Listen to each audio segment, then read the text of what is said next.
Good morning everybody.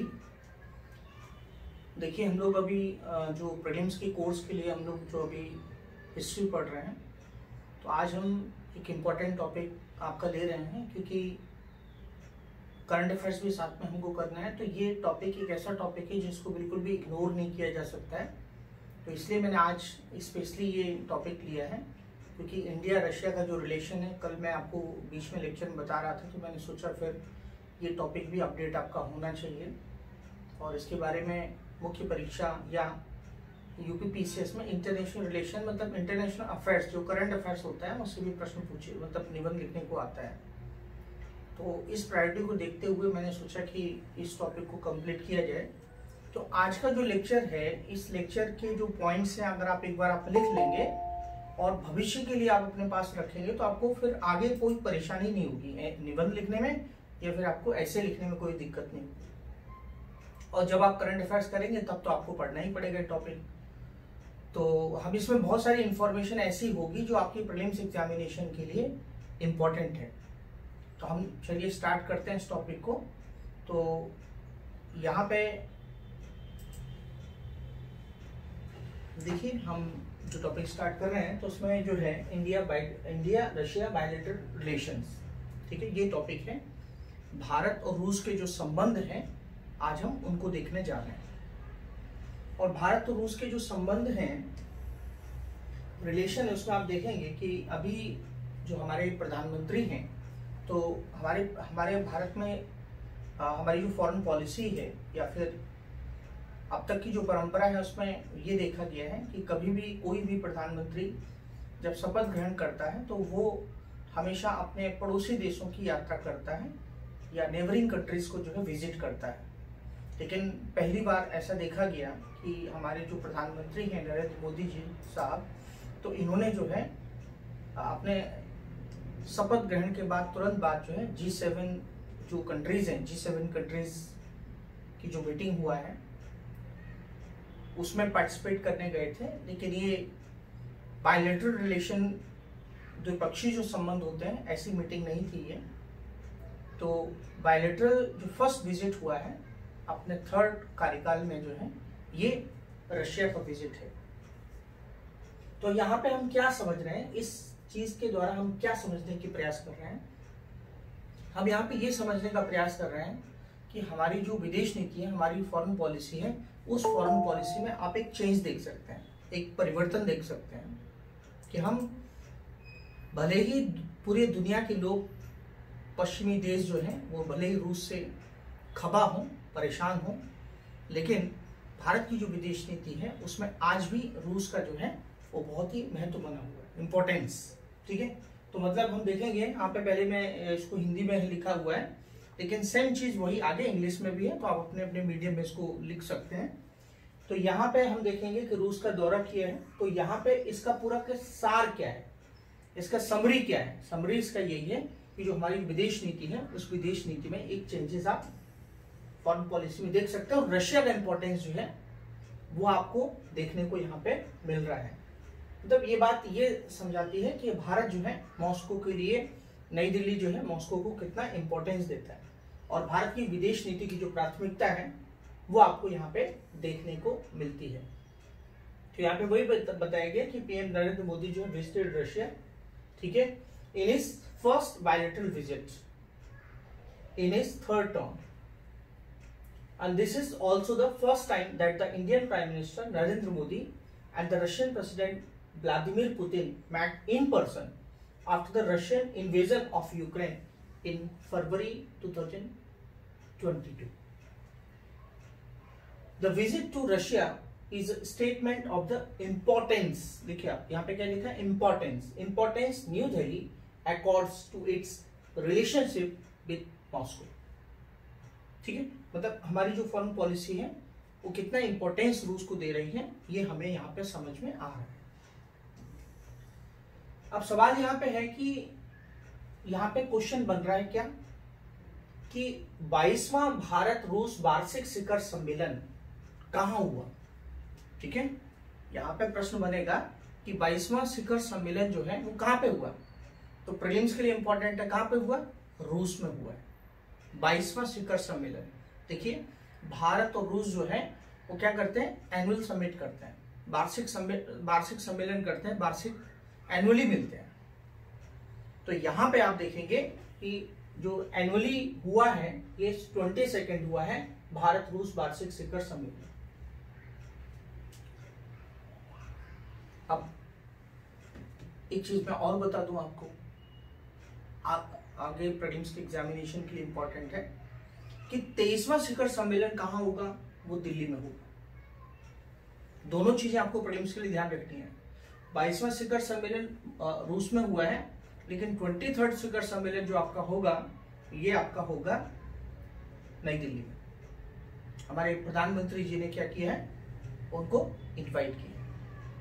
और मैं आपको ये भी बताता चलूं कि जो ब्रिक्स की समिट आगे होने वाली है अक्टूबर में, वो रशिया में होगी, कजान में। ठीक है, रशिया कजान में ब्रिक्स की समिट भी होने वाली है। ये भी प्रीलिम्स के लिए बहुत महत्वपूर्ण है।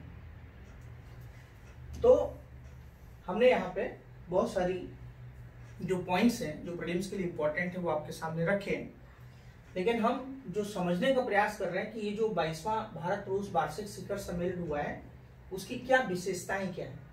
ठीक है, तो सबसे पहले हम इसमें देखेंगे कि जो भारत और रूस के बीच में जो रिलेशन है उसमें सबसे पहले हम देखेंगे कि जो बायलैटरल ट्रेड है, हम द्विपक्षीय व्यापार की बात कर रहे हैं, तो जो बायलैटरल ट्रेड है वो 2030 तक हम उसको जो है $100 बिलियन तक बढ़ाने की सहमति व्यक्त की है। तो इसको हम जो है 2030 तक का हमारा जो टारगेट है, ऑब्जेक्ट है, वो हम उसको $100 बिलियन तक बढ़ाएंगे। अब सवाल यहाँ पे ये है कि एक तरफ जो है पश्चिमी जो देश हैं वो भारत पर एक दबाव बनाए हुए हैं कि आप रशिया के साथ, आप देखे होंगे जब हमारे प्रधानमंत्री विजिट पे थे रशिया की, तो जो पश्चिमी मीडिया है वो हमेशा मतलब जिस तरीके के स्टेटमेंट आ रहे थे तो उसमें ऐसा कहा जा रहा था, जेलेंस्की साहब ने तो कह दिया, यूक्रेन के प्रेसिडेंट साहब ने क्या कह दिया, उन्होंने कहा कि आप एक अपराधी से, एक क्रिमिनल से आप मिल रहे हैं, उसके गले मिल रहे हैं, तो ये शांति प्रयासों को झटका होगा। तो इस तरीके से जो है यूक्रेन ने उस पर जो है अपनी प्रतिक्रिया दी। अमेरिका की बात करेंगे तो अमेरिका ने कहा कि मोदी जी को, पुतिन साहब को समझाना चाहिए, ये पक्ष रखना चाहिए, इस तरीके की बात है। बट यहाँ पे हमने देखा कि पश्चिमी देश भारत पर प्रतिबंध लगाए हुए, भारत की विदेश नीति के लिए बहुत बड़ा चैलेंज है ये। और ऐसे में हमने कहा कि नहीं साहब, आपके ऊपर प्रतिबंध लगे तो ठीक है, लेकिन हम अपने जो हमारा ट्रेड है उसको हम $100 बिलियन तक लेके जाएंगे। और जो वेस्टर्न सैंक्शन लगे हुए, पश्चिमी जो प्रतिबंध लगे हुए हैं, हम लोग क्या करेंगे, हम लोग जो व्यापार करेंगे वो राष्ट्रीय मुद्रा में करेंगे, नेशनल करेंसीज में करेंगे। ठीक है, अब इसका मतलब क्या होता है, करेंसी स्वैप। ठीक है, कि मतलब भारत का रुपया जो है और जो रूबल करेंसी है जो कि रशिया की करेंसी है, उस दोनों में एक दूसरे के साथ व्यापार होता है। ठीक है, तो यहाँ पे इसकी बात हुई। इसके बाद अगर हम देखेंगे तो यहाँ पे कुछ जो रूट है, अभी जैसे आपने देखा होगा कि जो लाल सागर है जिसको हम रेड सी कहते हैं, स्वेज कैनाल है, ठीक है, स्वेज नहर है, तो वो एक कह सकते हैं ट्रेड रूट है, व्यापार समुद्री मार्ग है। और अभी हम लोग जो है भारत और रूस किस पे काम कर रहे हैं, न्यू कनेक्टिविटी प्रोजेक्ट्स पे काम कर रहे हैं। ये प्रीलिम्स के लिए इंपॉर्टेंट है। न्यू कनेक्टिविटी प्रोजेक्ट्स पे बात कर रहे हैं, जैसे चेन्नई से व्लादिवोस्तोक, चेन्नई से लेके भारत के चेन्नई से लेके और व्लादिवोस्तोक जो है जो कि रूस में है, वहां पर हम एक नया कनेक्टिविटी प्रोजेक्ट्स की हम अभी बात कर रहे हैं। उसके बाद उत्तरी समुद्री मार्ग और ईरान के माध्यम से अंतर्राष्ट्रीय उत्तर दक्षिण परिवहन गलियारे जैसे नए संपर्क मार्गों को पूरा करेंगे। तो दो ट्रेड रूट पे हम काम कर रहे हैं। एक तो भारत और रशिया के बीच में जो है चेन्नई व्लादिवोस्तोक है, ट्रेड रूट है, ये समुद्री मार्ग है ये। और दूसरा ये उत्तरी समुद्री मार्ग जो कि जिसको हम international north south transport corridor कहते हैं। ये प्रीलिम्स के लिए काफी इंपॉर्टेंट है, आपको ये थोड़ा सा ध्यान देना पड़ेगा इसको इन डिटेल, और ये आपको थोड़ा सा ध्यान देना पड़ेगा। ठीक है, और हम देखेंगे कि हमारी जो प्रायोरिटी एरियाज हैं उसमें हम इंडिया और रशिया के साथ जो कॉपरेशन कर रहे हैं, परमाणु ऊर्जा में कर रहे हैं, बुनियादी ढांचे के विकास के लिए कर रहे हैं, ऊर्जा क्षेत्र के निवेश पर बढ़ाने पर हमने सहमति व्यक्त की है। उसके बाद हम देखें कि भारत और रूस के बीच में हम लोग जो है जलवायु परिवर्तन पे एक साथ काम कर रहे हैं, क्लाइमेट चेंज जैसे कहते हैं, ध्रुवीय अनुसंधान पे काम कर रहे हैं। ये कई समझौते पर हमने हस्ताक्षर किए हैं। उसके बाद जो रक्षा सहयोग है हमारा, उसमें आप देखेंगे सबसे इंपॉर्टेंट बात ये है, एक यहाँ पे फैक्ट इंपॉर्टेंट है, वो ये है कि भारत के जो प्रधानमंत्री हैं उनको रूस की तरफ से जो है एक सर्वोच्च नागरिक सम्मान दिया गया है। प्रिलिम्स के लिए इंपॉर्टेंट है, सर्वोच्च नागरिक सम्मान दिया गया है, order of Saint Andrew the apostle को स्वीकार किया। Order of Saint Andrew the apostle दिया गया। एक्चुअली इसका जो घोषणा हो चुकी थी वो 2019 में ही हो चुकी थी इसकी घोषणा, लेकिन चूंकि अभी विजिट किया है मोदी जी ने तो उनको ये पुरस्कार रूस की तरफ से दिया गया और रूस का ये सर्वोच्च पुरस्कार है जो भारत के प्रधानमंत्री को दिया गया। तो ये आपके प्रीलिम्स के लिए काफी इंपॉर्टेंट है। अभी हम लोग डिस्कस कर रहे हैं की highlights of the recent 22nd India Russia annual summit. की highlights of the recent 22nd India Russia annual summit. So the first point is increasing bilateral trade. The first point is increasing the bilateral trade. India and Russia agreed to increase bilateral trade to $100 billion by 2030. The most important point. This includes the use of national currencies. To circumvent Western sanctions. फिर उसके बाद ये bilateral trade की बात की। उसके बाद हम देखेंगे हमारा जो नेक्स्ट पॉइंट है वो है connectivity routes, new connectivity routes. तो जब कनेक्टिविटी रूट्स की बात करेंगे तो India and Russia agree to, ठीक है, completion of new connectivity routes. हम लोग जो है कनेक्टिविटी रूट्स पे बात कर रहे हैं, तो कनेक्टिविटी रूट्स में आप देखेंगे तो यहाँ पे आप देखेंगे Chennai Vladivostok maritime route, and northern sea route and the international north south transport corridor via Iran. ये प्रीलिम्स के लिए काफी इंपॉर्टेंट है, मुख्य परीक्षा के लिए भी इवन ये बहुत important. International north south transport corridor Iran के द्वारा जो है जाएगा, ये कनेक्टिविटी प्रोजेक्ट है। उसके बाद फिर आप देखेंगे इंक्रीजिंग इन्वेस्टमेंट इन प्रायोरिटी एरियाज। तो हम भारत और रशिया ये चाहते हैं कि जो इन्वेस्टमेंट है, निवेश है, वो किस किस क्षेत्र में बढ़े। तो investment in the energy sector including nuclear energy. देखिए आज जो है आपको मैं बताना चाहता हूँ कि जो नाभिकीय ऊर्जा है, आज आपका जो बिजली का बिल आता है वो बहुत ज्यादा आता है। जब आप एसी वगैरह चलाएंगे आपके घर का बिजली का बिल बहुत आता है, परेशान हो जाते हैं यार इतना बिल क्यों आता है। तो कारण उसका जो कॉस्टिंग है वो बहुत ज्यादा हो जाती है।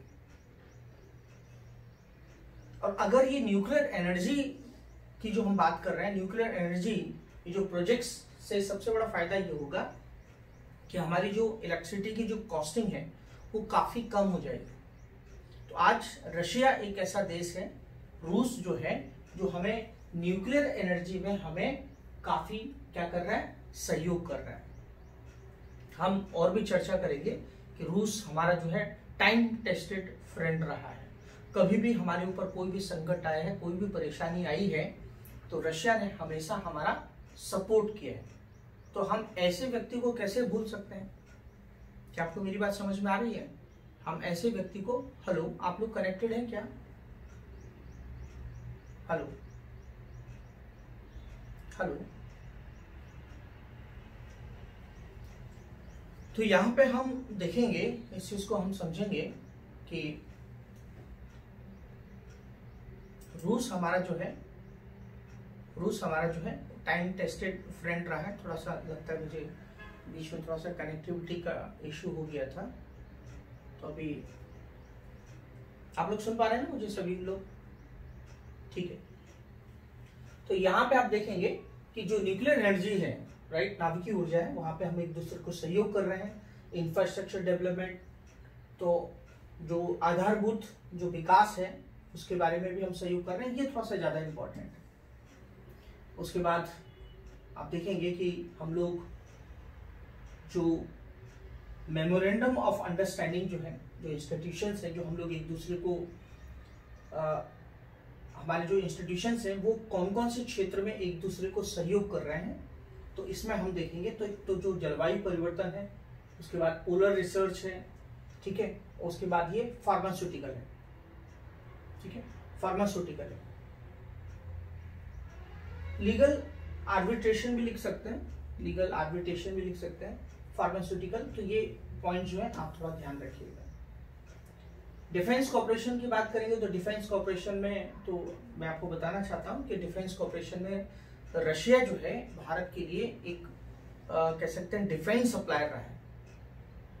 हमें जब हथियारों की जरूरत थी तो रूस हमको हथियार सप्लाई करता था, आज भी करता है। तो भारत ने थोड़ा सा क्या किया है, आज अपने जो कह सकते हैं डिफेंस जो हमारे आर्म्स हैं, उन आर्म्स को हम और भी देशों से आज मंगाते हैं, जैसे कि इजराइल से हम इजराइल से मंगाते हैं, फ्रांस से मंगाते हैं, अमेरिका से मंगाते हैं, ठीक है, लेकिन फिर भी हमारा आज बहुत सारा जो डिपेंडेंस है वो रशिया पे बना हुआ है, ये आपको ध्यान में रखना है। तो कह सकते हैं कि हम लोग जो है डिफेंस कॉर्पोरेशन, और आज जो हमारा रिलेशन है थोड़ा चेंज हुआ है। कैसे चेंज हुआ है? पहले हमारा जो रिलेशन था वो बायर और सेलर का था, खरीदना और बेचना, ऐसे बिजनेस की तरीके से था। लेकिन आज भारत और रशिया के जो रिलेशन हुए हैं उसमें थोड़ा परिवर्तन हुआ है। परिवर्तन क्या हुआ है? परिवर्तन ये हुआ है कि आज मैन्युफैक्चरिंग हम लोग साथ साथ कर रहे हैं, तो ये थोड़ा सा चेंज है, ठीक है। तो यहाँ पे जो है कह सकते हैं ये चीज मैंने आपको बताई। और यहाँ पे क्या लिखा है? Facilitation of the Indian prime minister accepted Russia's highest civilian honour, ठीक है। क्या है? तो आपको मैंने बताया क्या, order of Saint Andrew, order of Saint Andrew apostle, apostle, ये सम्मान जो है, ये सम्मान हमारे भारतीय प्रधानमंत्री को मिला है 2019 में, जैसे कि मैं आपको बता चुका हूं, ठीक है। चलिए, ये आपको एक बैकग्राउंड मिला, मतलब आपको एक चीज समझ में आई, जो पॉइंट्स मैंने आपके सामने रखे हैं। लेकिन अभी हम लोग क्या समझने जा रहे हैं? हम ये समझने जा रहे हैं कि what is the history of India and Russia relation, Bharat और रूस के संबंध क्या है, ये हम समझेंगे कि भारत और रूस के जो संबंध है उनका इतिहास क्या रहा है, भारत और रूस के संबंधों का इतिहास क्या रहा है, ठीक।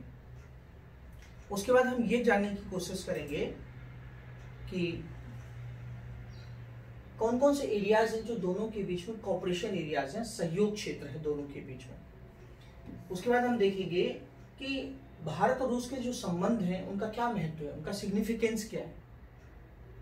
फिर उसके बाद हम ये देखने की कोशिश करेंगे कि दोनों के बीच में क्या चुनौतियां क्या हैं, चैलेंजेस क्या हैं। और तो हम यहां से शुरुआत करते हैं कि what is the history of India and Russia relation. तो जैसे कि पता है, पहले मैं हिंदी में आपको एक्सप्लेन करूंगा, उसके बाद फिर उसको इंग्लिश में हम बताते जाएंगे। चलिए स्टार्ट करते हैं। देखिए, कभी भी आपको स्टार्ट करना है तो ऐसे ही लिखेंगे, रूस जो है भारत का दीर्घकालिक और समय परीक्षित। समय परीक्षित का मतलब होता है टाइम टेस्टेड। देखिए क्या होता है कि जीवन में लोग तो बहुत होते हैं, ठीक है, लेकिन कोई परेशानी, कोई संकट आए आपको, तो आपके लिए कुछ लोग जीवन में ऐसे होते हैं जो टाइम टेस्टेड होते हैं। वो हमेशा आपके साथ खड़े हैं, आपके अच्छे समय में, आपके बुरे समय में। तो ऐसे ही रशिया और भारत के रिलेशन है। और यहाँ पे भारत और रूस के जो संबंध हैं, हमारी जो फॉरेन पॉलिसी है, उसमें रशिया एक इंपॉर्टेंट पिलर है, एक इंपॉर्टेंट पिलर है, ठीक है। Russia has been a long standing देखिए, Russia has been a long standing and time tested partner for India. Development of India Russia relations has been a key pillar of India's foreign policy. तो अब हम इसका क्या देखेंगे, historical context देखेंगे। तो जैसे कि आपको पता है, भारत और रूस को पूर्व में क्या कहा जाता था, सोवियत संघ कहा जाता था। रूस को पहले सोवियत संघ कहा जाता था, और राजनयिक संबंधों की जो स्थापना हुई, राजनयिक संबंध का मतलब क्या होता है, डिप्लोमेटिक रिलेशन। डिप्लोमेटिक रिलेशन, क्योंकि हम आजाद कब हुए थे, 1947 में। तो 1947 से ही हमारे जो है राजनीतिक संबंध जो है उनके साथ इस्टेब्लिश्ड हो गए हैं। और कह सकते हैं कि समय होता है, कभी कभी टेंशन भी हो जाता है, कभी कभी मिसअंडरस्टैंडिंग भी हो जाती है। रिलेशन है, मिसअंडरस्टैंडिंग तो होगी। भारत अमेरिका की तरफ जा रहा है, रशिया को मिसअंडरस्टैंडिंग होगी।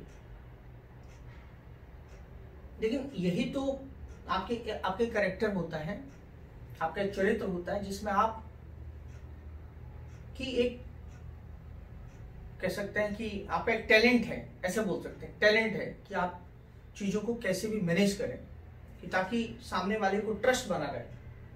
तो यही भारत के सामने, फॉरेन पॉलिसी के सामने चैलेंज है कि कैसे ट्रस्ट बना रहे, कि हम अमेरिका साइडेड नहीं है, या हम रशिया की साइड नहीं है, हम रशिया के उतने ही दोस्त हैं जैसे कि पहले थे। ये सोचने वाली बात है। India and Russia, formally the Soviet union, have had a long standing and strategic relationship since the establishment of formal diplomatic ties in April 1947. Just months before India's independence, the relationship has evolved over the decades with periods of both cooperation and tension. सहयोग भी रहा है और tension भी रहा है। तो कब 1947 से लेकर 1955 तक के क्या संबंध रहे हैं, पहले हम उनको देखेंगे। तो यहाँ पे 1947 से 1955 के बीच में भारत और सोवियत संघ के बीच जो रिलेशन रहे हैं, उसमें थोड़ा सा कंट्राडिक्शन रहा है। कंट्राडिक्शन का मतलब मतभेद रहे हैं, मतभेद रहे हैं। तो मतलब संबंध जो थे वो नगण्य थे। नगण्य का मतलब उतने डीपन रिलेशन नहीं थे। तो स्टालिन जब थे वहां पे, स्टालिन थे जब सोवियत संघ में, तो भारत का जो स्वतंत्रता आंदोलन है, इन्होंने, सोवियत संघ ने उसको एक सस्पिशियस पॉइंट ऑफ व्यू से देखा, संदेह के दृष्टिकोण से देखा। हालांकि 1950 के दशक में इसमें बदलाव आना शुरू हुआ, जब 1955 में भारतीय प्रधानमंत्री ने नेहरू जी ने मॉस्को की यात्रा की, और उसी वर्ष बाद में सोवियत नेता क्रुश्चेव ने भारत की यात्रा की। ठीक है, तब नेहरू जी के समय 1955 के बाद हमारे संबंधों में क्या हुआ, हमारे संबंध एक हमारे क्लोज टाइम होने लगे, रिलेशन हमारे मेंटेन होने लगे। और आपको ध्यान होना चाहिए, आप इकोनॉमी जो पढ़ते हैं, भिलाई और बोकारो जो स्टील प्लांट है, इकोनॉमी में पढ़ते हैं ना, बोकारो स्टील प्लांट और भिलाई स्टील प्लांट, ये किसकी हेल्प से बने थे, ये हेल्प से बने थे सोवियत संघ की। सोवियत संघ ने हमको हेल्प किया था। और आपको पता है हमारी जो पंचवर्षीय योजना है, जो 5 ईयर प्लान है, राइट, वो हमने कहाँ से ली थी, वो हमने यूएसएसआर से ही ली थी, 5 ईयर प्लान। और आपको पता होगा पॉलिटी में भी आपको पता है कि हमने जो है सोवियत संघ से क्या लिया है, पॉलिटी में सोवियत संघ से हमने क्या लिया है, कुछ बताएंगे आप, जरा मैसेज करके बताएंगे सोवियत संघ से हमने क्या लिया है। सोवियत संघ से हमने क्या लिया है, हमारे कॉन्स्टिट्यूशन में हमने क्या लिया है,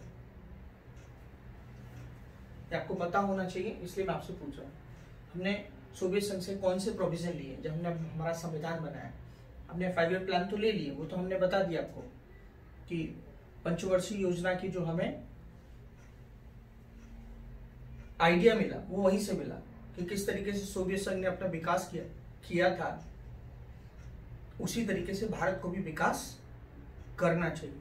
कोई नहीं बता रहा क्या बात है, किसी को भी नहीं पता सोवियत संघ से क्या लिया था।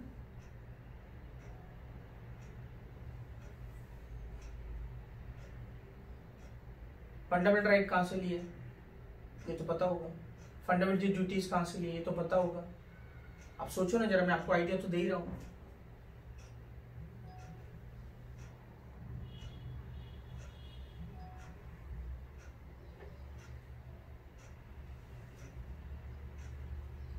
ये तो मैं आपको आइडिया दे ही रहा हूँ। ठीक है, मौलिक कर्तव्य लिए, फंडामेंटल ड्यूटीज लिए, ठीक है, फंडामेंटल ड्यूटीज हमने लिए, वेरी गुड। तो यहाँ पे हमने स्टार्टिंग में देखा, उसके बाद हम देखें अर्ली ईयर्स। क्या होता है जब हम कोई टॉपिक क्या होता है डिटेल में पढ़ते हैं, ठीक है, जब हम डिटेल में पढ़ते हैं तो बहुत सारी इंफॉर्मेशन हमको मिल जाती है जो हमारे प्रीलिम्स में काम आती है। अगर हमारा पढ़ने का तरीका जो है वो ब्रॉड है। तो यहाँ पे हमने क्या पढ़ा, अर्ली ईयर्स 1947 से 1955, initial relations between the newly independent India and Soviet union. ठीक है, तो पहले क्या थी ये, पहले क्या थे, निग्लिजिबल थे, नगण्य थे, because due to ideological difference, विचारधारा में अंतर था। ठीक है, सोवियत संघ under Stalin viewed India's independence movement with suspicion, suspicion के साथ जो है या संदेह के दृष्टिकोण से वो देखते थे। उसके बाद ये चेंज हुआ 1950 में। हमारे प्रधानमंत्री जो नेहरू जी थे उन्होंने विजिट किया और यहाँ के जो लीडर थे उनका नाम था क्रुश्चेव, उनका नाम था क्रुश्चेव टू इंडिया। और उसके बाद आप देखेंगे कि रशिया और इंडिया के रिलेशन काफी नजदीक आने लगे और यहाँ पे जो स्टील प्लांट है भिलाई और Bokaro were direct outcomes of this visits. ठीक, चलिए उसके बाद क्या दौर आया, शीतकाल का दौर आया, कोल्ड वॉर। कोल्ड वॉर में क्या मतलब क्या है, कोल्ड वॉर का मतलब क्या है, कोल्ड वॉर 1955 से 1991 तक था। तो 1991 का मतलब क्या है, 1991 में इसलिए क्योंकि एक तरफ यूएसए था, एक तरफ यूएसए था और एक तरफ यूएसएसआर था। अब जब एक तरफ यूएसए था और एक तरफ यूएसएसआर था तो यहाँ पे एक सबसे इंपॉर्टेंट बात यहाँ पे ये है कि 1991 में सोवियत संघ कोलैप्स हो गया। तो सोवियत संघ कोलैप्स हो गया तो शीत युद्ध का काल कब तक था, 91 तक था। ये आपको याद होना चाहिए, बैकग्राउंड में आपको समझ में आना चाहिए कि शीत युद्ध का दौर, कोल्ड वॉर का दौर, कोल्ड वॉर का जो दौर है वो कब तक था।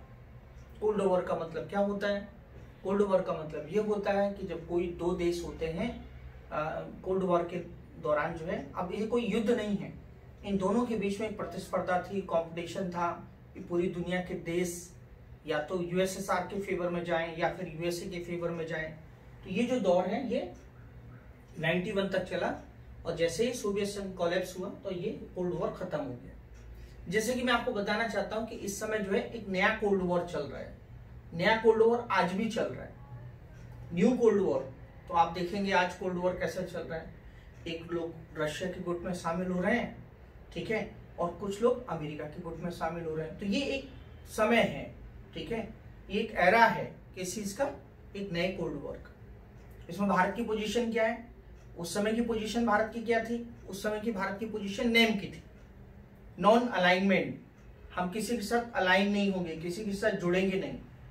लेकिन आज भारत की जो फॉरेन पॉलिसी है वो भी नेम की है, बट हमारी जो नेम की पॉलिसी है वो थोड़ा अलग हो गई है। कैसे, अब हम मल्टी अलाइन कर रहे हैं, अब हम सबके साथ जुड़ रहे हैं, हम किसी के साथ नहीं, पहले हम जुड़ते नहीं थे लेकिन आज हम सबके साथ जुड़ रहे हैं। और हम क्या कर रहे हैं, अपना नेशनल इंटरेस्ट पूरा कर रहे हैं, अपने राष्ट्रीय हित पूरा कर रहे हैं। ये थोड़ा सा अंतर है, आज की जो हमारी विदेश नीति है उसमें ये परिवर्तन है। तो कोल्ड वॉर के दौरान क्या हुआ, भारत और सोवियत संघ ने एक मजबूत रणनीतिक, सैन्य, आर्थिक और कूटनीतिक संबंध विकसित किए। तो भारत ने इस समय जो है अपने रिलेशन एस्टेब्लिश किए। सोवियत संघ भारत को हथियारों और सैन्य उपकरणों का एक प्रमुख आपूर्तिकर्ता बन गया। बहुत इंपॉर्टेंट बात है ये, मैंने आपको पहले बता चुका हूं। तो रशिया ने क्या किया, रशिया ने हमको जो है हथियार देना चालू कर दिया, एक सप्लायर बन गया। तो हथियार हमको देना चालू कर दिया जिससे उसकी रक्षा क्षमताएं मजबूत हुई। तो भारत क्या हो गया, क्योंकि 1962 में आपको पता है चीन ने हमारे ऊपर अटैक कर दिया था, 65 में क्या हुआ था, पाकिस्तान ने हमारे ऊपर अटैक कर दिया था। उसके बाद फिर 71 में फिर एक लड़ाई भारत ने लड़ी, तो भारत के लिए हथियार जरूर थे भारत के लिए।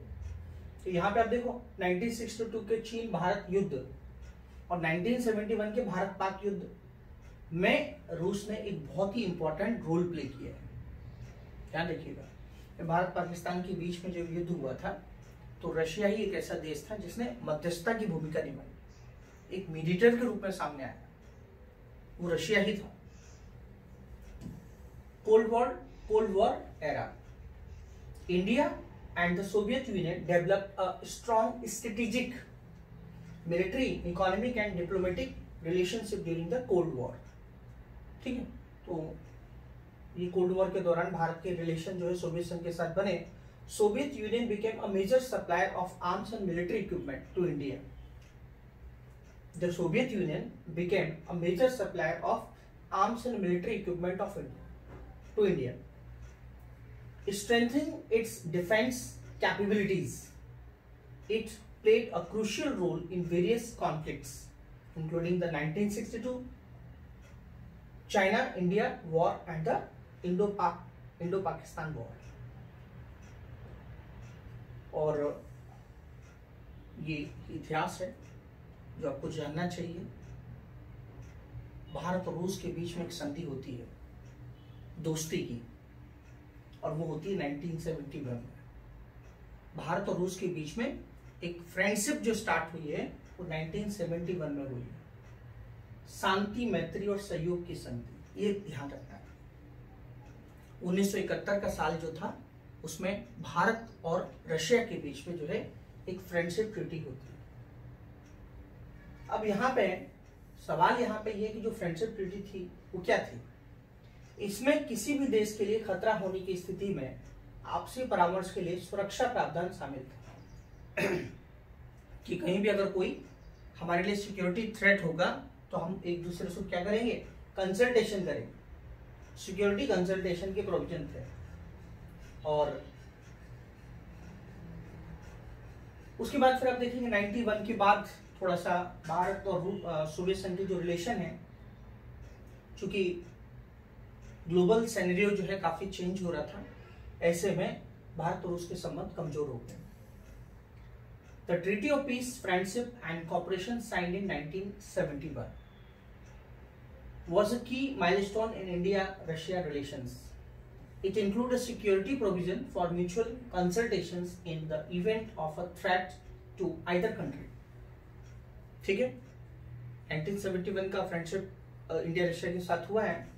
And post cold war 1991-2000, post Cold War and the dissolution of the Soviet Union in 1991, India-Russia relations weakened due to economic challenges and the changing global landscape। ठीक है, उसके बाद फिर क्या हुआ, 1993 में एक और हमने संधि पे हस्ताक्षर किए। 1993 में देखो 71 में क्या हुआ था, 71 में हमारा दोस्ती हुआ था, फ्रेंडशिप हुआ था कि भाई हम एक दूसरे के दोस्त बनेंगे, एक दूसरे को हेल्प करेंगे, कोई भी हमें परेशानी आएगी तो हम साथ में खड़े रहेंगे। लेकिन 93 में क्या हुआ, हमने फिर से ट्रीटी साइन की और इसमें इसको बोलते हैं हस्ताक्षरित मैत्री फ्रेंडशिप एंड कोऑपरेशन ट्रीटी जो है वो 1993 में फिर से प्रयास किया गया। तो 1993 में जो प्रयास किया गया यहाँ पे, the treaty of friendship and cooperation signed in 1993। थोड़ा सा सीक्वेंस ध्यान में रखना, 71 में क्या हुआ था, 1993 में क्या हुआ था, इसलिए बता रहा। और ये क्या था 1993 में, attempted to revive ties between India and Russia. However, the cooperation in most areas declined।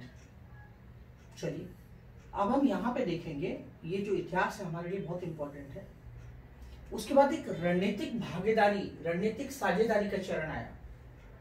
रणनीतिक भागीदारी या रणनीतिक साझेदारी का चरण आया 2000 में। सन 2000 में भारत और रूस रणनीतिक साझेदारी पर घोषणा पत्र जो है साइन हुआ। 2000 में क्या हुआ, भारत रूस रणनीतिक साझेदारी ये स्टार्ट हुई, ये ध्यान रखना है। और इस रणनीतिक साझेदारी ने राजनीतिक, सुरक्षा, रक्षा, व्यापार, अर्थव्यवस्था, विज्ञान, प्रौद्योगिकी और संस्कृति को सहयोग को बढ़ाया। अब देखो यहाँ पे शॉर्ट में हम क्या लिख सकते हैं, रणनीतिक साझेदारी, ठीक है, कब शुरू हुई, 2000 में, और इसका उद्देश्य था कि हम बहुत सारे क्षेत्रों में एक दूसरे को सहयोग करेंगे, बस इंपॉर्टेंट ये है। फिर उसके बाद क्या हुआ, उसके बाद वार्षिक भारत रूस शिखर सम्मेलन जैसे उच्च स्तरीय आयोजनों ने संबंधों को और मजबूत किया है। फिर भारत और रूस ने डिसाइड किया कि देखो ऐसा है, ये हम लोग दोस्ती बहुत खेल चुके, अब हम क्या करेंगे, अब हम हर साल एक दूसरे से मिलेंगे, ठीक है, हर साल एक दूसरे से मिलेंगे, एनुअल समिट करेंगे, और हमारे जो भी इश्यूज हैं, जो भी हमारे बीच में अविश्वास होता है, तो हम लोग एक दूसरे से मिलकर रिजॉल्व करेंगे, सहयोग करेंगे दूसरे को। तो जो एनुअल समिट है ये लगातार होती जा रही है। तो अभी जो एनुअल समिट था वही था, उसी सीरीज में ये 22वां एनुअल समिट था, जिसके लिए हमारे, और सोचो 1 महीने पहले हमारे प्रधानमंत्री जी जेलेंस्की से मिले थे, G7 के समिट में गए थे, जेलेंस्की से मिले थे 1 महीने पहले, और 1 महीने बाद मोदी जी से मिल रहे हैं। और पुतिन साहब तब वहां पे गए, आप सोचो, पुतिन साहब तब वहां पे गए जब नेटो की समिट कहां पे चल रही, वॉशिंगटन डीसी में नेटो की समिट चल रही। अब नेटो क्या है, नॉर्थ अटलांटिक ट्रीटी ऑर्गेनाइजेशन, बहुत इंपॉर्टेंट है आपके प्रीलिम्स के लिए, नॉर्थ अटलांटिक ट्रीटी ऑर्गेनाइजेशन। अब जो नॉर्थ अटलांटिक ट्रीटी ऑर्गेनाइजेशन है, इसमें अभी जो सदस्य हैं वो 32 हैं, 32। अब थोड़ा सा आप ये ध्यान रखिएगा कि लेटेस्ट मेंबर कौन से बने हैं। अक्सर यूपीपीसीएस के एग्जामिनेशन में या आपके आगे आगामी जो भी एग्जामिनेशन है उसमें आपसे पूछा जाएगा कि जो नेटो है, नेटो के लेटेस्ट मेंबर कौन कौन से बने और कितने सदस्य हैं उसके, तो आप बता सकते हैं कितने सदस्य हैं। तो ये हमने थोड़ा सा प्रीलिम्स की जानकारी जो है वो उस पॉइंट ऑफ व्यू से देखा। और यहाँ पे एक जानकारी ये भी हमको मिल रही है कि अभी हाल की जो नेटो की समिट हुई है वो कहाँ पे हुई है, तो वो हुई है वॉशिंगटन डीसी में हुई, ठीक है। नेटो का जो समिट हुआ है वो वॉशिंगटन डीसी में हुआ है, और ये अक्सर जो है एग्जाम में आपसे पूछा जाता है। तो चलिए ठीक है, नेटो की समिट के बारे में हमने देखा। अब यहाँ पे बहुत महत्वपूर्ण बात यहाँ पे ये है कि एक सेकंड बताएं,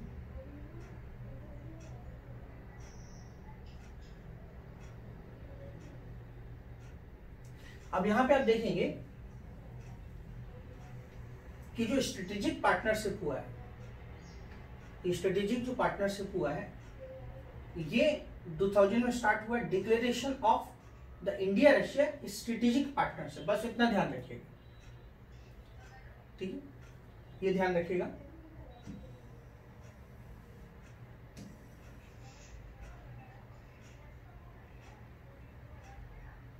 ठीक है, अब हमने इतनी बात की, लेकिन सवाल यहाँ पे है कि भारत और रूस के बीच में सहयोग के क्षेत्र क्या है, कौन कौन से एरियाज ऐसे हैं जिनके बीच में कॉपरेशन है, जिनके बीच में सहयोग है।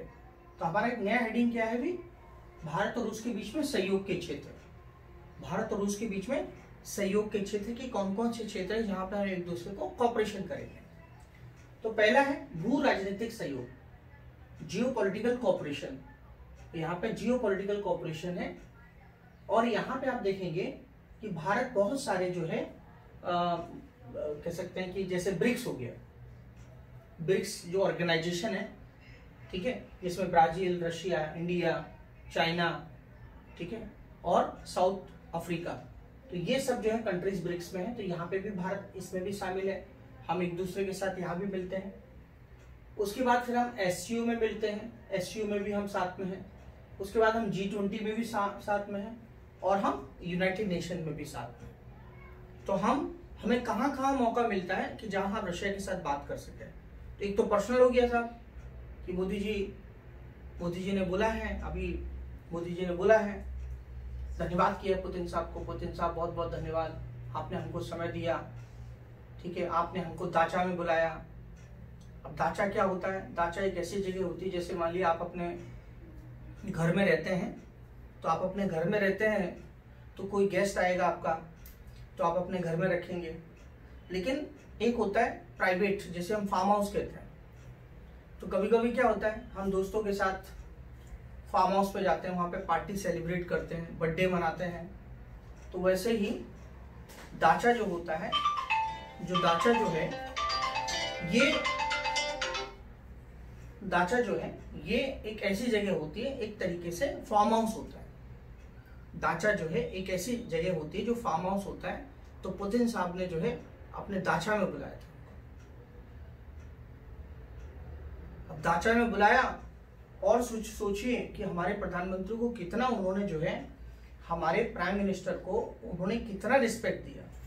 आप सोचिए कि जो पुतिन साहब हैं, ये जो पुतिन साहब हैं, ये पुतिन साहब अपनी खुद गाड़ी चला के मोदी जी को बैठाल के लेके गए, ड्राइविंग खुद किया उन्होंने। तो ये भी एक इंपॉर्टेंट बात है। और मोदी जी ने बोला कि पुतिन साहब बहुत अच्छा लगा, हमने आपने हमको टाइम दिया गप्पे मारने के लिए, ठीक है। तो आजकल बहुत ज्यादा मीम बन रहा है कि मोदी जी भी गए तो गप्पे मारने के लिए गए, मतलब ऐसा मीम बन रहा है। तो उन्होंने ऐसा सेंटेंस यूज किया कि हम लोग गप मारेंगे, बैठेंगे, ऐसा है। चलिए ठीक है। तो यहाँ पे ब्रिक्स, एससीओ और G20 जैसे क्षेत्रीय मंच जो है, यूनाइटेड नेशन जो है, यहाँ पे भारत और रूस की जो है भागीदारी होती है, हम साथ में मिलते हैं। और कभी भी ध्यान रखिएगा, संयुक्त राष्ट्र में आपको पता है किसके पास क्या है? वीटो पावर है। रूस के पास क्या है? रूस के पास वीटो पावर है। और रूस के पास वीटो पावर है, आप ध्यान रखना है बेटा। दोस्त हमेशा दोस्त होता है, हमेशा आपके साथ खड़ा होता है, ये ध्यान रखना। कश्मीर का मुद्दा आयरलैंड ने उठाया था। कश्मीर का मुद्दा जब हम आजाद हुए थे, तो कश्मीर का मुद्दा यूनाइटेड नेशंस में आयरलैंड ने उठाया था। सारे देश भारत के अगेंस्ट थे कि कैसे भी कश्मीर को भारत से छीन लिया जाए। तो रूस ने उस समय वीटो किया था, ये भी आपको याद होना चाहिए। तो रूस ने उस समय वीटो किया था। अब देखिए, अब इस समय जब यूनाइटेड नेशंस में ऐसा चल रहा है, अब इस समय जब यूनाइटेड नेशंस में ऐसा चल रहा है, जब रशिया के खिलाफ सब वोट कर रहे हैं, तो भारत ने फिर इसीलिए क्या किया कि भारत ने फिर इसीलिए हमेशा जब भी वीटो की बात आई है, तो भारत ने कभी भी उनके अगेंस्ट जो है वोट नहीं किया, रशिया के अगेंस्ट वोट नहीं किया है। ये आपको ध्यान रखना है, ये फॉरेन पॉलिसी हमारी। और आप सोचो कि आज पूरी दुनिया में सबसे बड़ा संकट हो गया है। यूक्रेन वॉर जब से स्टार्ट हुआ है, देखो पहले से कोविड आ गया था, पहले तो कोविड की मार से मरे हुए थे, ठीक है। उसके बाद दूसरा कोविड आ गया, क्या? यूक्रेन में। अब यूक्रेन में आ गया, तो यूक्रेन आपको पता है पूरी दुनिया को क्या सप्लाई करता है, ज्योग्राफी का पार्ट है, ज्योग्राफी का पोर्शन है। यूक्रेन में कौन से ग्रासलैंड है, सोचो जरा ज्योग्राफी। यूक्रेन के साइड में घास के मैदान कौन से हैं, ग्रासलैंड कौन से हैं, और वो क्या सप्लाई करता है, ठीक है। तो आपको पता होगा सनफ्लावर जो ऑयल है, सूरजमुखी का तेल है, गेहूं जो है वो सप्लाई करता है पूरी दुनिया को, व्हीट प्रोड्यूसर है ये। तो उस पर यूक्रेन पे जब युद्ध आ गया, तो पूरी दुनिया में क्या हो गया? व्हीट सप्लाई रुक गई, ऑयल सप्लाई रुक गई। तो क्या होगा? प्राइस पूरी दुनिया में जो कह सकते हैं कि जो इन्फ्लेशन वो बढ़ गया, महंगाई बढ़ गई। एक तो महंगाई बढ़ गई, इन्फ्लेशन बढ़ गया। बहुत सारे देश तो यूक्रेन पर ही डिपेंडेंट थे, उन्हीं से खाना आता था, वहीं से सब खाना आता था। एक तो ये प्रॉब्लम हो गई। दूसरा इंपॉर्टेंट क्या हो गया? पूरी दुनिया में ऑयल के प्राइसेस भी बढ़ गए, पूरी दुनिया में ऑयल के प्राइसेस भी बढ़ गए। क्यों बढ़ गए? आप देखो, रशिया ऑयल सप्लायर है, और रशिया पे क्या कर दिया? प्रतिबंध लगा दिया, रिस्ट्रिक्शंस लगा दिए, सैंक्शन लगा दिए पश्चिमी देशों ने। अब सैंक्शन लगा दिए, तो फिर भारत ने क्या किया? देखो, और रूस से अपने ऊर्जा आयात पर प्रतिबंधों की पश्चिमी धमकियों की अनदेखी की। तो भारत को बोला गया, बाइडेन साहब बोले, और भी देश बोले कि देखो रशिया के साथ आप रशिया तो एक क्रिमिनल इंसान है, अपराधी है वो, उसके साथ आप मत जाओ। उसने देखो यूक्रेन के साथ क्या किया। और सोचने वाली बात है भाई कि जिस दिन मोदी जी बैठ रहे थे, बातचीत कर रहे थे पुतिन के साथ, तो वहां के रशिया के राष्ट्रपति के साथ, प्रेसिडेंट साहब के साथ जो बातचीत कर रहे थे, तो उसी समय आपको पता है कि उधर पहले एक अटैक हुआ और वो यूक्रेन में हुआ, जो बच्चों का अस्पताल है वहां पे बहुत सारे बच्चे उसमें हताहत हो गए, इंजरी हुआ। अब मुझे ये समझ में नहीं आता है कि मतलब रशिया ने भी अटैक उस समय किया होगा कि नहीं होगा, या ये पहले से प्लान होगा कि ताकि इसको डिस्टरबेंस, मतलब कुछ, तो ये जो बातचीत चल रही है इसमें कुछ प्रॉब्लम्स आए, ऐसा मतलब मैं सोच के चल रहा हूं। लेकिन फिर भी हमारे प्रधानमंत्री जी ने पुतिन साहब को बोला कि हमारा जो दिल है वो छलनी हो गया है कि बच्चों को ऐसे ये सब देख के बच्चे उसमें मरे हैं, हताहत हुए, ऐसा प्रयास किया, कंडेम नहीं किया, लेकिन उन्होंने कहा कि जो चीज गलत है वो गलत है।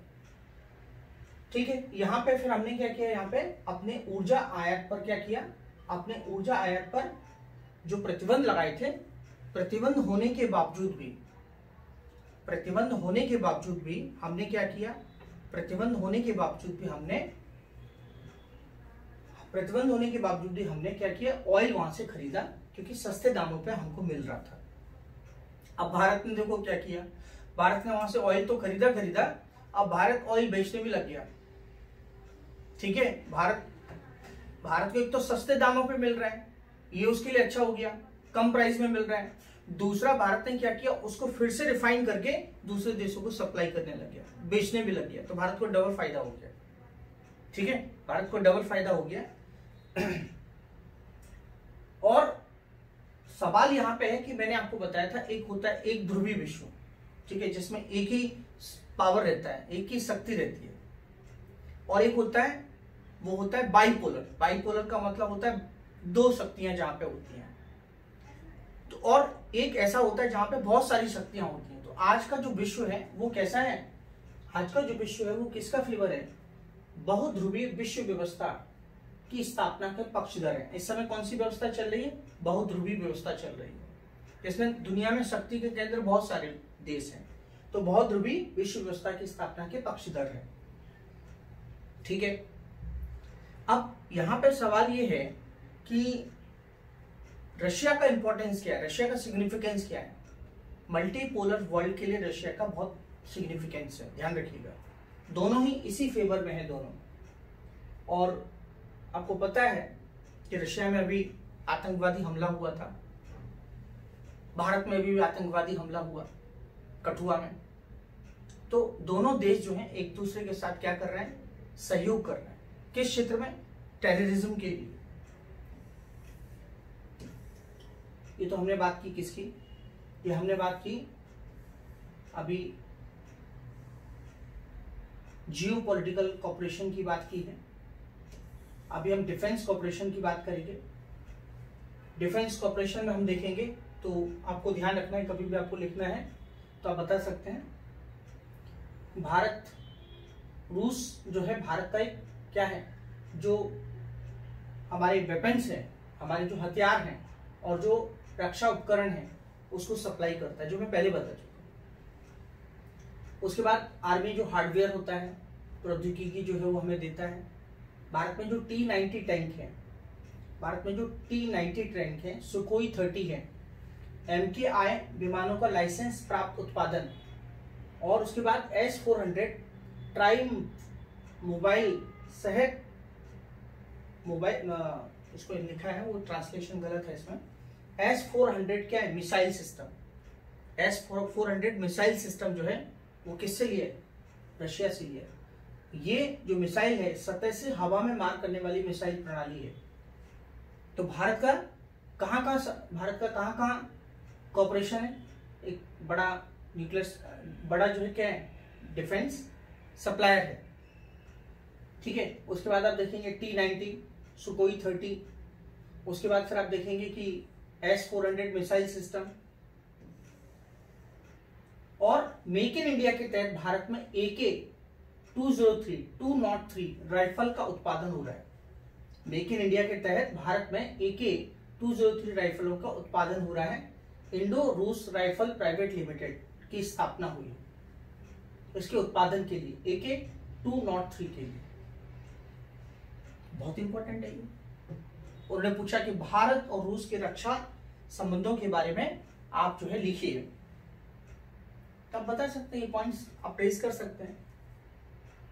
अभी देखिए एग्जामिनेशन में हमेशा पूछा जाता है, क्या पूछा जाता है, ये पूछा जाता है कि जॉइंट एक्सरसाइज के बारे में पूछा जाता है, संयुक्त सैन्य अभ्यास के बारे में पूछा जाता है। तो संयुक्त सैन्य अभ्यास की बात करेंगे तो क्या हो गया, इंद्र। जॉइंट एक्सरसाइज कौन सा होता है, इंद्र, ठीक है। उसके बाद अभिया इंद्र, संयुक्त वायु सेनाभ्यास, ठीक है, ये आप यहां पे लिख सकते हैं जो इंपॉर्टेंट है। उसके बाद ये इतना खास इंपॉर्टेंट नहीं, बट ठीक है लिख सकते हैं कि रक्षा सहयोग के लिए एक संस्थागत तंत्र है शीर्ष स्तर पर भारत रूस अंतर सरकारी सैन्य तकनीक सहयोग आयोग, ठीक है, लिखना चाहो तो लिख सकते हो। और अब यहां पे हम देखेंगे जो ये जो कॉर्पोरेशन है, इसको मैं पहले आपको इंग्लिश में बता दूं। तो हमने डिफेंस कॉर्पोरेशन की बात करनी इंग्लिश में, तो डिफेंस कॉर्पोरेशन में क्या लिखेंगे आप, Russia is a major defence equipment supplier to India, military hardware and technology transfers. उसमें क्या लिखेंगे, licence production of T-90 tanks.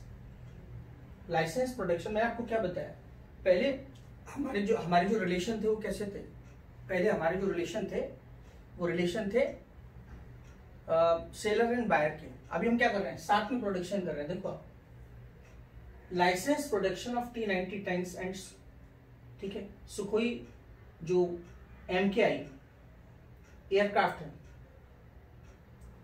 And agreements of the for the supply of S-400 mobile surface, ठीक है। S-400 क्या है, missile system है। S-400 जो है ये मिसाइल सिस्टम है जो कि कैसा है, सरफेस टू एयर है। MiG-29 के एयरक्राफ्ट, ठीक है। उसके बाद आप देखेंगे क्या है, Ka-Mov 31 helicopters and upgraded of MiG-29 aircraft, ठीक है। तो यहां पे हम जो देख रहे हैं, उसके बाद जो joint development and production of military platforms like the BrahMos supersonic cruise missile,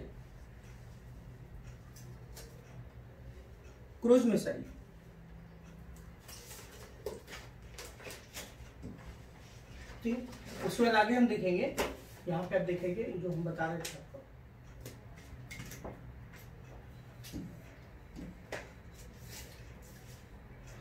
यहाँ तक आपने लिखा होगा, BrahMos supersonic cruise missile and establishment of Indo Russia rifles private limited, ये बहुत इंपॉर्टेंट है, लिख सकते हैं आप, establishment of Indo Russia rifles private limited to produce AK-203 rifles in India under make in India. ये आपको पता है हमारे जो कह सकते हैं प्रधानमंत्री जी हैं, उन्होंने भी जब चर्चा कर रहे थे तो चर्चा के दौरान उन्होंने इस चीज को रखा है पुतिन साहब के सामने। आगे हम देखेंगे, ये हमने बात की थी जॉइंट मिलिट्री एक्सरसाइज की बात की, तो जॉइंट मिलिट्री एक्सरसाइज की बात की,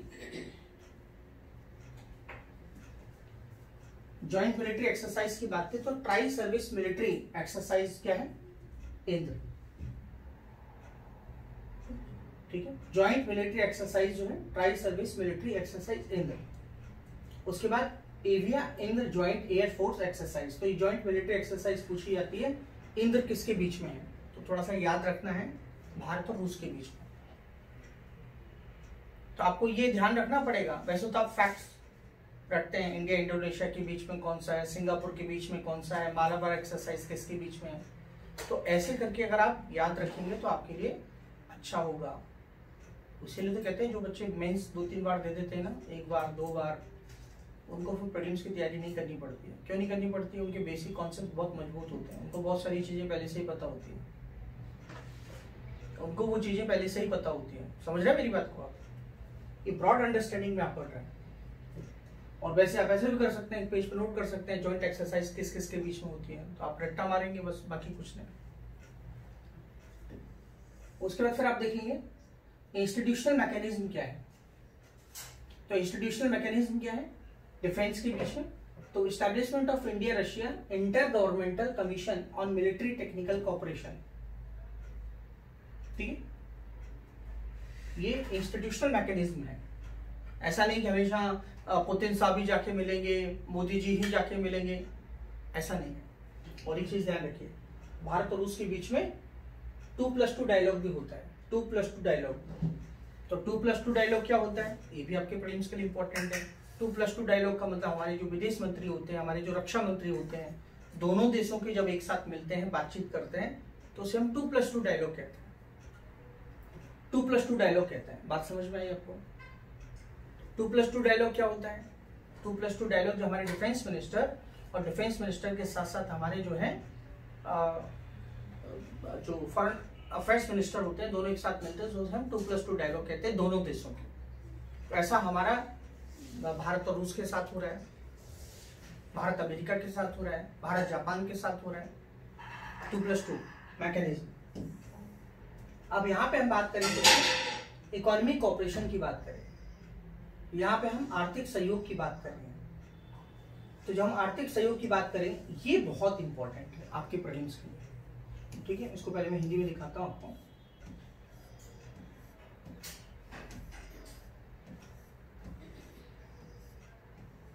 तो आर्थिक सहयोग की बात करें तो यहाँ पे पॉइंट क्या इंपॉर्टेंट है, बहुत महत्वपूर्ण बात है।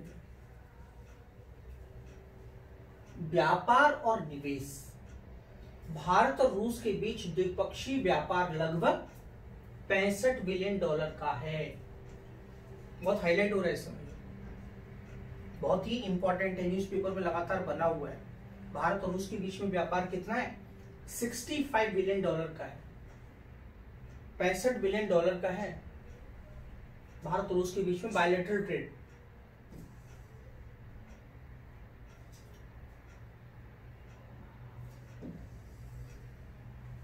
ठीक, एक तो ये बात हो गई। उसके बाद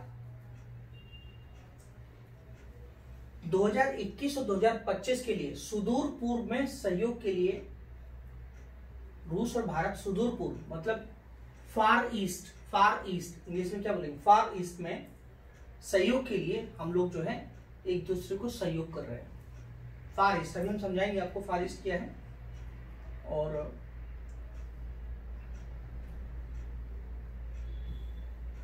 भारतीय कंपनियां रूस में इन्वेस्टमेंट कर रही हैं, जैसे कि कोयला है, उर्वरक है, हाइड्रोकार्बन्स है, खनिज है, ठीक है। और आपको मैंने बताया था रेयर अर्थ मेटल्स, ठीक है ना, कि अब कहाँ कनेक्ट करोगे आप, रेयर अर्थ मेटल्स हमारे लिए बहुत जरूरी है। दुर्लभ पृथ्वी धातु, प्राकृतिक संसाधनों में भी हम लोग एक दूसरे को क्या कर रहे हैं, सहयोग कर रहे हैं।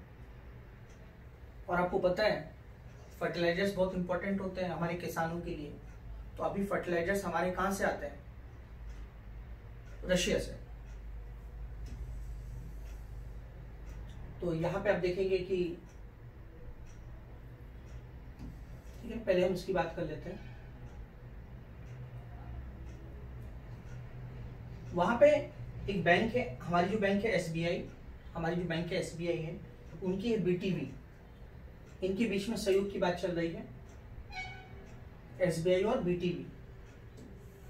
चलिए इसको हम इंग्लिश में देखते हैं, इसको हम इंग्लिश में देखते हैं।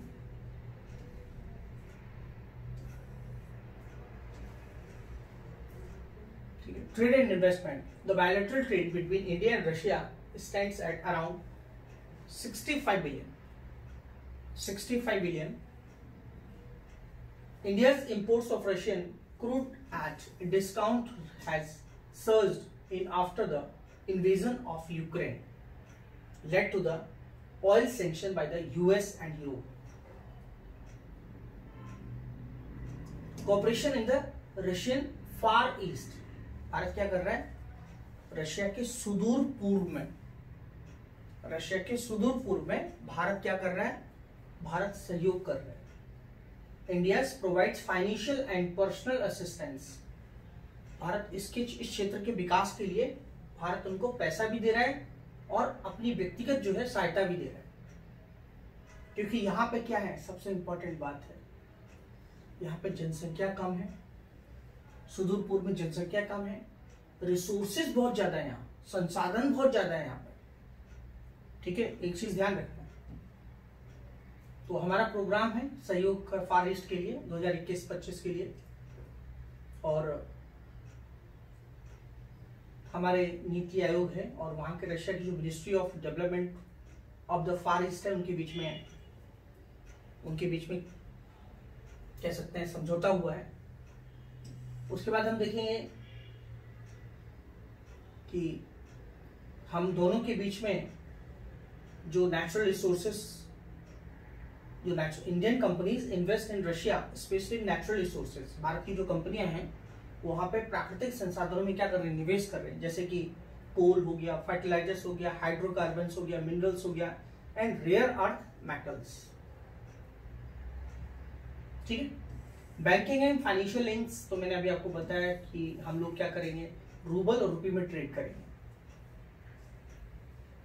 रूबल और मैंने अभी आपको बताया था स्टार्टिंग में, और साथ में हम कोलैबोरेशन कर रहे हैं फाइनेंशियल इंस्टीट्यूशन जैसे एसबीआई एंड बीटीबी बैंक। उसके बाद हम देखेंगे कि साइंटिफिक और रिसर्च सेंटर कॉर्पोरेशन दोनों के बीच में। तो यहाँ पे आप देखेंगे कि बहुत जो इम्पोर्टेंट बात यह है कि जो सिविल न्यूक्लियर एनर्जी है, नाभिकीय ऊर्जा बहुत इंपॉर्टेंट है, नाभिकीय ऊर्जा, सिविल न्यूक्लियर एनर्जी। तो आप देखिए इंडिया और Russia jointly develop, most important prelims के लिए बहुत इंपॉर्टेंट है ये, रशिया और India jointly develop Kudankulam nuclear power plant. तो आपसे एग्जाम पूछा जाएगा कि कौन सा ऐसा न्यूक्लियर प्लांट है जो भारत और रूस की सहायता से बना है। ठीक है, क्योंकि भविष्य में हमको न्यूक्लियर एनर्जी की जरूरत है। तो ये क्या कौन सा है कुडनकुलम न्यूक्लियर पावर प्लांट। तो यहाँ पे कह सकते हैं कि आगे आने वाले समय में इंडिया रशिया ने साइन किए हैं, क्या साइन किए, construction of 12 nuclear power plants in India. आगे आने वाले समय में 12 न्यूक्लियर पावर प्लांट्स एस्टेब्लिश किए जाएंगे, ध्यान रखिएगा। ठीक है बेटा। उसका देखेंगे स्पेस रिलेशन, अंतरिक्ष सहयोग क्या है हमारा, स्पेस रिलेशन क्या है हमारे, अंतरिक्ष सहयोग क्या है। तो अंतरिक्ष सहयोग में अगर आप देखेंगे तो हमारा जो गगनयान है, ठीक है, हमारा जो गगनयान है, ठीक है, Russia and India have signed an agreement to train Indian astronauts for India's first man space mission Gaganyaan. तो गगनयान की जो एस्ट्रोनॉट्स हैं उनको क्या करेगा, ट्रेनिंग देगा, रशिया उनको ट्रेनिंग देगा। बहुत इंपॉर्टेंट है प्रीलिम्स के लिए, ध्यान रखो गगनयान मिशन के लिए। उसके बाद आप देखेंगे CDAC and GLONASS have signed the agreement for cooperation in technology based on satellite navigation। जो सैटेलाइट नेविगेशन है उसके लिए ग्लोनास ने और सीडेक ने हस्ताक्षर किए। उसके बाद आप देखिए हेल्थ में देखेंगे तो India approved Russian vaccine Sputnik. ठीक है, रशियन वैक्सीन का नाम क्या है, स्पुतनिक। भारत ने इसको क्या किया, अप्रूव किया है। उसके बाद आप देखेंगे कि आपको मालूम है कि हमारी फॉरेन पॉलिसी में भी क्या है कि जो डायस्पोरा है, जो विदेशों में रहते हैं, ठीक है, हमारे प्रधानमंत्री जब वहां गए तो उन्होंने डायस्पोरा से मीटिंग किया। तो सब जगह करते हैं, मैंने आपको पहले बताया, हमारी फॉरेन पॉलिसी वही है। अभी हम डायस्पोरा को कनेक्ट करना चाहते हैं। ठीक है, तो सिर पे लाल टोपी, वही गाना है ना, फिर भी दिल है हिंदुस्तानी, आपने गाना सुना होगा। तो हमारे प्रधानमंत्री ने उस गाने को बताया। तो ऐसा लिख सकते हैं कभी आप, इसलिए मैं आपको बता रहा हूं। तो ये डायस्पोरा का रिलेशन लिख सकते हैं, डायस्पोरा का एंगल लिख सकते हैं। उसके बाद वहां पे लगभग कितने डायस्पोरा है थोड़ा सा ध्यान रखिएगा, 30,000 से लेके 40,000, 30,000 से लेके 40,000 तक। इसमें ज्यादा से ज्यादा प्रोफेशनल स्टूडेंट है, बिजनेस पीपल है, ठीक है। तो ये हमने आपके साथ सब आपके साथ डिस्कस किया है। उसके बाद अब हम देखेंगे कि क्या सिग्निफिकेंस है भारत और रूस के संबंधों का। भारत और रूस के संबंधों का क्या सिग्निफिकेंस है? तो पहला सिग्निफिकेंस है geopolitical, most important for the mains examination. What is the significance of Indian Russia relations? क्या महत्व है इंडिया रशिया रिलेशन का? तो ये है भू राजनीतिक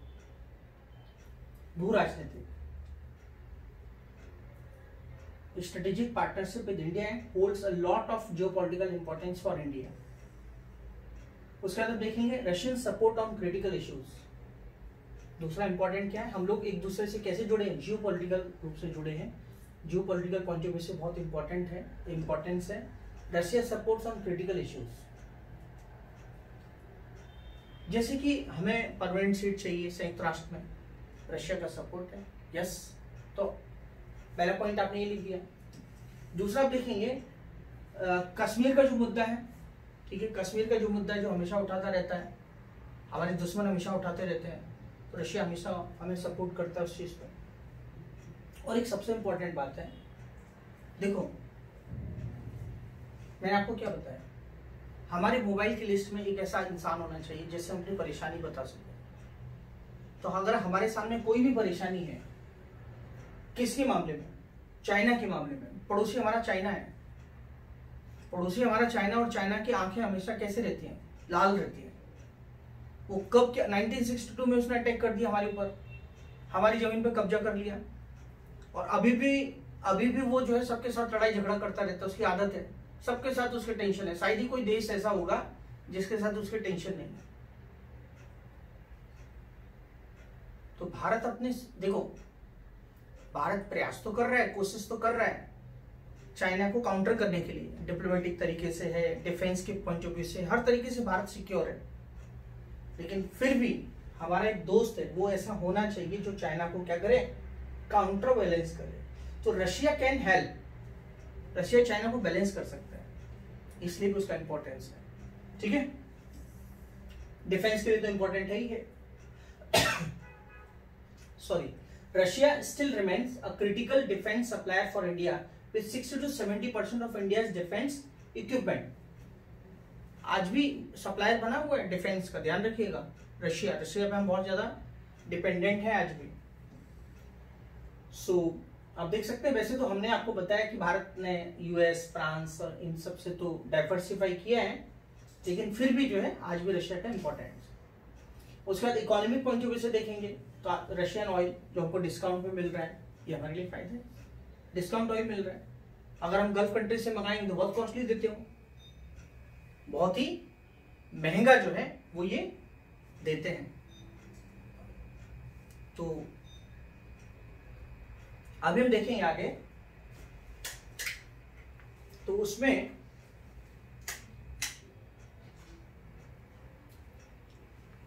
एक सेकेंड थोड़ा सा रुकिए, लाइट चला गया, तो इसी को हम कंटिन्यू करेंगे।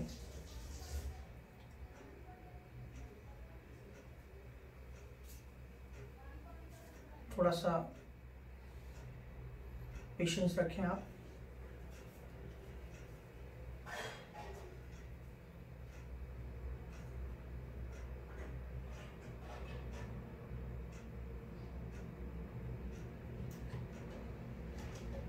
तो हम किसकी बात कर रहे हैं? हम बात कर रहे हैं कि क्या सिग्निफिकेंस है, रूस का सिग्निफिकेंस क्या है हमारे लिए।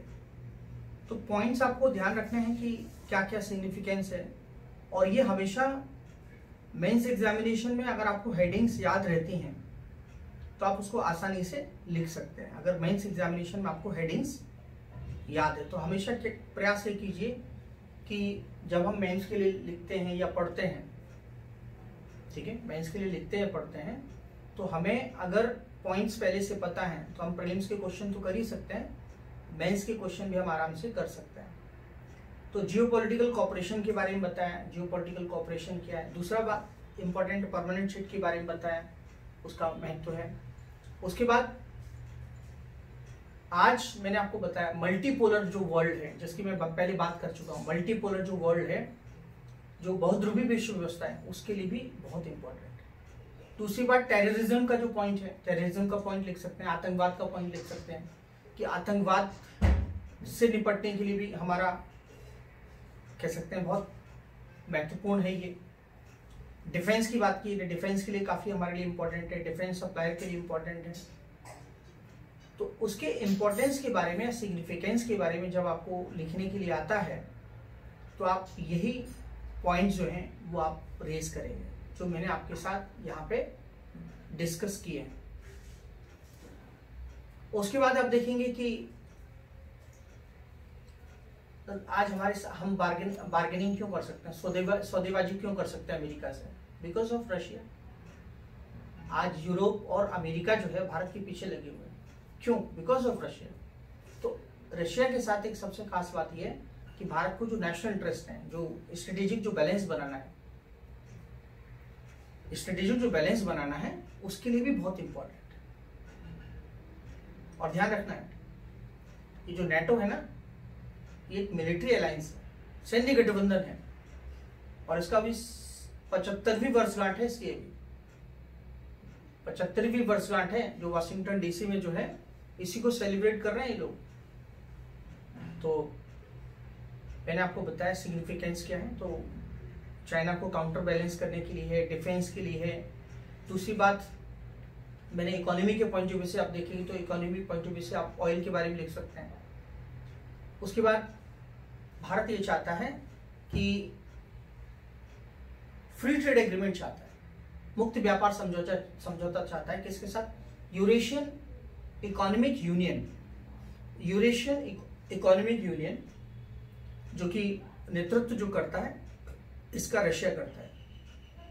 दुनिया को बैलेंस करने के लिए भी बहुत इंपॉर्टेंट है।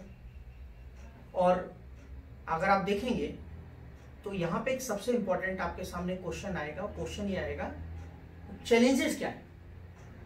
ठीक है, तो चैलेंजेस यहाँ पे क्या है? चैलेंजेस यहाँ पे हैं इंडिया और यूएस के जो रिलेशन आज स्ट्रेंथन हो रहे हैं। आप समझ रहे हैं ना, इंडिया और रशिया की जो इंडिया और अमेरिका की जो रिलेशन कह सकते हैं डीपनिंग हो रहे हैं, deepening of India US relations.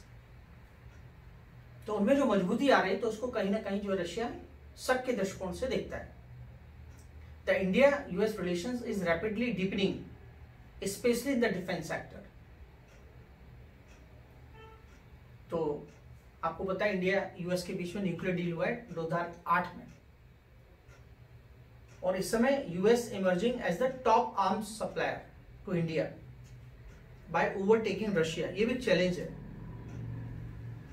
Bharat ने इंडिया और यूएस के बीच में कुछ इंडिया यूएस के बीच में कुछ समझौते हुए, जैसे लेमोआ हुआ है, लेमोआ आप लिख सकते हैं, LEMOA। करंट अफेयर्स का मुद्दा है, प्रीलिम्स के लिए इंपॉर्टेंट है। LEMOA ये साइन हुआ है भारत और अमेरिका के बीच में। एक कॉमकासा है, कॉमकासा। कॉमकासा का मतलब होता है COMCASA। कभी हम डिटेल में पढ़ेंगे इंडिया यूएस रिलेशन, तब बताएंगे आपको, बट ये कुछ। उसके बाद है एक BECA, ठीक है, BECA। तो इस तरीके से आप देखेंगे कि हमारी इस समय जो हम हथियार जो ले रहे हैं, ज्यादा से ज्यादा हम किससे ले रहे हैं? अमेरिका से ले रहे हैं। तो उसने अपनी ओल्ड पॉलिसी को चेंज किया है, और अभी क्या कर रहा है, वो चाइना को भी वेपन सप्लाई कर रहा है। जैसे कि सुकोई 35 है, S-400 मिसाइल डिफेंस सिस्टम है, तो चाइना को भी दे रहा है। एक तो ये चैलेंज है हमारा, ठीक है। दूसरा चैलेंज हमारा है Russia's growing dependence on China. दूसरा जो चैलेंज है Russia's growing dependence on China. Russia जो है चाइना के ऊपर ज्यादा डिपेंडेंट हो रहा है, क्योंकि उसको सैंक्शन लगे हुए हैं, तो सैंक्शन के कारण जो है वो ज्यादा से ज्यादा चीन के नजदीक जा रहा है। ये चैलेंज है। एंड अगला चैलेंज है कि Russia's increase engagement with Pakistan. अब इसका पाकिस्तान के साथ भी ज्यादा एंगेजमेंट स्टार्ट हुआ है। तो ये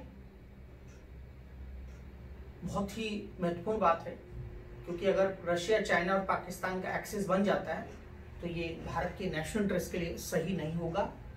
उसके बाद आप देखेंगे ट्रेड का इम्बैलेंस भारत के लिए बहुत बड़ा चुनौती है। ट्रेड इम्बैलेंस का मतलब क्या होता है कि जब हम निर्यात जो है कम करते हैं, आयात ज्यादा करते हैं, तो ये ट्रेड इम्बैलेंस होता है। बैलेंस ऑफ पेमेंट में मैंने आपको पढ़ाया था इकोनॉमी में। तो यहाँ पे आप देखेंगे हम क्रूड ऑयल जो है ज्यादा मंगा रहे हैं, और आप देखेंगे कि जो ट्रेड है वो 65 बिलियन है। अभी मैंने आपको बताया इंडिया एक्सपोर्ट्स लगभग जो है, इंडिया जो एक्सपोर्ट करता है वो 5 बिलियन करता है। आप सोचो जरा, 5 बिलियन का हम एक्सपोर्ट करते हैं, इंपोर्ट कितना करते हैं? टोटल ट्रेड हमारा क्या है? 65। तो ये किसकी फेवर में? रशिया की फेवर में है। और अगर आप देखेंगे तो जो आज डिफेंस है, हमारी जो डिफेंस सिस्टम है, अब चूंकि हम अमेरिका की तरफ ऐसा लग रहा है, अमेरिका से ज्यादा सप्लाई कर रहे हैं, तो ये सबसे बड़ा इंपॉर्टेंट जो है ये भी एक मुद्दा है। और सबसे इंपॉर्टेंट मुद्दा तो मैं कहूंगा यूक्रेन का क्राइसिस है। पश्चिमी देश चाहते हैं कि भारत हमारी तरफ आ जाए, रशिया चाहता है हमारी तरफ आ जाए। तो ये एक बैलेंसिंग चैलेंज है भारत के लिए कि कैसे भारत जो है अपने नेशनल इंटरेस्ट को भी सिक्योर करे। और भारत की विदेश नीति क्या है तो सबको पता है। भारत एक ही बात कहता है कि भाई डायलॉग और डिप्लोमेसी से अपनी बात को सॉल्व करो। अभी भी उन्होंने बताया कि युद्ध के द्वारा समस्या का समाधान नहीं हो सकता है। तो क्या होना चाहिए आगे? मुझे लगता है कि भारत की जो विदेश नीति है सही है। भारत एक काम कर सकता है, भारत की जो पोजीशन होनी चाहिए वो वही होनी चाहिए जो भारत ने अभी स्टैंड लिया है कि डायलॉग और डिप्लोमेसी से आप सॉल्व कीजिए। हाँ, भारत अगर दोनों देशों को लगता है तो भारत एक मध्यस्थ की भूमिका में आ सकता है, मध्यस्थ, मीडिएटर। और भारत को दोनों लोगों को ये बोलना चाहिए कि भाई जो इंटरनेशनल रूल्स और रेगुलेशंस हैं आप उनको फॉलो करें, ये भारत को करना चाहिए। और भारत जो है चूंकि जो डिफेंस इक्विपमेंट सप्लायर है रशिया, तो भारत को ये करना चाहिए कि हम लोग जो डिफेंस इक्विपमेंट्स होते हैं उसकी कमी भारत को, अगर क्योंकि भारत उसकी कमी महसूस कर रहा है दूसरी सप्लायर के रूप में, तो भारत को ये पता लगाना चाहिए कि हम दोनों लोग मिलके कैसे हम इक्विपमेंट को बना सकते हैं। दूसरी बात ये कि दोनों देश एक दूसरे के साथ अधिक जो है डिप्लोमेटिक रिलेशंस मेंटेन करें, फाइनेंशियल इन्वेस्टमेंट एक दूसरे के साथ जुड़ें, और साथ ही साथ जो है एफटीए पे हम लोग एक दूसरे के साथ काम करें। और भारत का ध्यान यूरेशिया की तरफ बढ़ना चाहिए। यूरेशिया आप ज्योग्राफी में देखें क्या होता है। तो इस तरीके से भारत पश्चिमी देशों को एक स्पष्ट मैसेज देना चाहिए। ये मैसेज देना चाहिए कि देखिए भारत की अपनी फॉरेन पॉलिसी है, भारत को जितनी आपकी जरूरत है उतनी हमको रशिया की भी जरूरत है। ये भारत को एक सीधा जो है मेंशन करना चाहिए। तो इस तरीके से जो है मैंने आपको ये पूरी भारत और रशिया के जो संबंध हैं उनके ऊपर पूरा अपना जो लेक्चर है मैंने आज आपको डिलीवर किया है। और मुझे पूरी उम्मीद है कि आपको ये लेक्चर भी समझ में आया होगा। और ये जो नोट्स हैं आपके, जब आप मेंस एग्जामिनेशन में जाएंगे तो आपको कुछ नहीं करना है, बस इनको रिवाइज करना है। अगर आपका कोई निबंध भी आता है तो भी आप लिख सकते हैं। और प्रीलिम्स में पूछे जाने वाली बहुत सारी चीज़ें हैं वो भी मैंने इसमें आपके साथ कंप्लीट किया है। तो बता, आज हमने करंट अफेयर्स भी कंप्लीट किया है, करंट अफेयर्स के साथ साथ हमने जीएस का सेकंड पेपर भी कंप्लीट किया है, पॉलिटिकल साइंस इंटरनेशनल रिलेशन का भी टॉपिक कंप्लीट किया है। तो मल्टी डायमेंशनल अप्रोच में ये टॉपिक आज हुआ है। तो इसी के साथ जो है मैं लेक्चर को समाप्त करता हूँ। हम शाम को जो है फिर से मिलते हैं। सभी को मेरा bye. Thank you. Bye sir. Bye बेटा। Bye sir. बाय बेटा, बाय।